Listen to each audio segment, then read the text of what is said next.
नमस्कार दोस्तों, चलो सुनाता हूँ रविंद्र केलेकर द्वारा रचित पतझड़ में टूटी पत्तियां। गिन्नी का सोना। शुद्ध सोना अलग है और गिन्नी का सोना अलग। गिन्नी के सोने में थोड़ा सा तांबा मिलाया हुआ होता है, इसलिए वह ज्यादा चमकता है और शुद्ध सोने से मजबूत भी होता है। औरतें अक्सर इसी सोने के गहने बनवा लेती हैं। फिर भी होता तो वह है गिन्नी का ही सोना। तांबा कॉपर। शुद्ध आदर्श भी शुद्ध सोने के जैसे ही होते हैं। कुछ लोग उनमें व्यावहारिकता का थोड़ा सा तांबा मिला देते हैं और चलाकर दिखाते हैं। व्यावहारिकता, चालाकी या मिलावट। तब हम लोग उन्हें प्रैक्टिकल आइडियालिस्ट कहकर उनका बखान करते हैं। बखान करना, किसी की बहुत तारीफ या प्रशंसा करना। प्रैक्टिकल आइडियालिस्ट ऐसे व्यक्ति जो बड़ी बड़ी बातें तो करता है, लेकिन जरूरत पड़ने पर दुनियादारी निभाने के लिए अपने नियमों को थोड़ा बदल भी लेता है। हाँ, पर गांधी जी कभी आदर्शों को व्यावहारिकता के स्तर पर उतरने नहीं देते थे, बल्कि व्यावहारिकता को आदरों के स्तर पर चाहते थे। वे सोने में तांबा नहीं बल्कि तांबे में सोना मिलाकर उसकी कीमत बांटते थे, इसलिए सोना ही हमेशा आगे आता रहता था। सोने में तांबा नहीं मिलाना। गांधी जी ने कभी भी अपने बड़े आदर्शों जैसे सत्य और अहिंसा से समझौता नहीं किया ताकि वे आसान लगे। तांबे में सोना मिलाना, इसका अर्थ है कि उन्होंने रोजमर्रा के छोटे और साधारण कामों को भी ऊंचे आदर्शों के साथ जोड़ दिया, जिससे उन कामों की वैल्यू बढ़ गई। सोना ही हमेशा आगे रहता था, इसका मतलब है कि उनके जीवन में सच्चाई और आदर्श हमेशा सबसे ऊपर रहे, भले ही परिस्थितियां कैसी भी हों। व्यवहारवादी लोग हमेशा सजग रहते हैं, लाभ हानि का हिसाब लगाकर ही कदम उठाते हैं। वे जीवन में सफल होते हैं, अन्यों से आगे भी जाते हैं, पर क्या वे ऊपर चढ़ते हैं? खुद ऊपर चढ़ें और अपने साथ दूसरों को भी ऊपर ले चलें, यही महत्व की बात है। ये काम तो हमेशा आदर्शवादी लोगों ने ही किया है। समाज के पास अगर शाश्वत मूल्यों जैसा कुछ है तो वह आदर्शवादी लोगों का ही दिया हुआ है। व्यवहारवादी लोगों ने तो समाज को गिराया ही है। सजग, सतर्क, अलर्ट, शाश्वत, जिसका कभी अंत न हो, जो सदा हमेशा रहे। मूल्य, जीवन के ऊंचे आदर्श या सिद्धांत जैसे सच्चाई, ईमानदारी, प्रेम। झेन की देन। यहाँ के लोगों को कौन सी बीमारियाँ अधिक होती हैं? मानसिक। यहाँ के 80% लोग मनोरुग्ण हैं। 80% यानी 100 में से 80 लोग मनोरुग्ण, मन जोड़ रुग्ण, बीमार। इसका मतलब है वे लोग जो मानसिक रूप से स्वस्थ नहीं हैं या बहुत ज्यादा तनाव, स्ट्रेस में रहते हैं। इसकी क्या वजह है? हमारे जीवन की रफ्तार बढ़ गई है। यहाँ कोई चलता नहीं बल्कि दौड़ता है, कोई बोलता नहीं बकता है। रफ्तार, स्पीड, बकता, बेमतलब की बातें करने या लगातार बोलना। हम जब अकेले पढ़ते हैं तब अपने आप से लगातार बड़बड़ाते रहते हैं। अमेरिका से हम प्रतिस्पर्धा करने लगे। 1 महीने में पूरा होने वाला काम 1 दिन में ही पूरा करने की कोशिश करने लगे। वैसे भी दिमाग की रफ्तार हमेशा तेज ही रहती है। उसी स्पीड का इंजन लगाने पर वह 1000 गुना अधिक रफ्तार से दौड़ने लगता है। फिर एक क्षण ऐसा आता है जब दिमाग का तनाव बढ़ जाता है और पूरा इंजन टूट जाता है। यही कारण है जिसे मानसिक रोग यहाँ बढ़ गए हैं। बड़बड़ाते, मम्बलिंग, मटरिंग, प्रतिस्पर्धा, मुकाबला, कॉन्टेस्ट, तनाव, स्ट्रेस, मानसिक दबाव। शाम के समय वे मुझे टी सेरेमनी चाय उत्सव के लिए ले गए, जिसे जापान में चा नोयू कहा जाता है।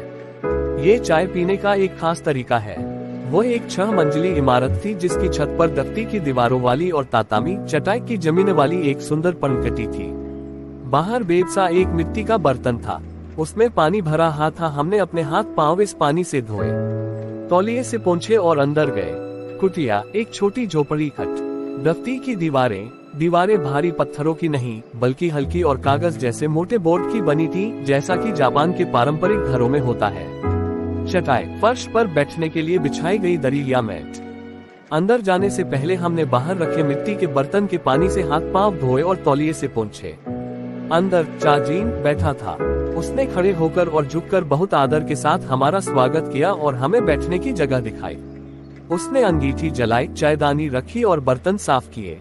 उसके काम करने का तरीका इतना सलीके भरा और सुंदर था कि मानो कोई मधुर संगीत जयजयती राग बज रहा हो। वहाँ का वातावरण इतना शांत था कि चायदानी के पानी का खदबदाना भी सुनाई दे रहा था। चाजीन, चाय पिलाने वाला।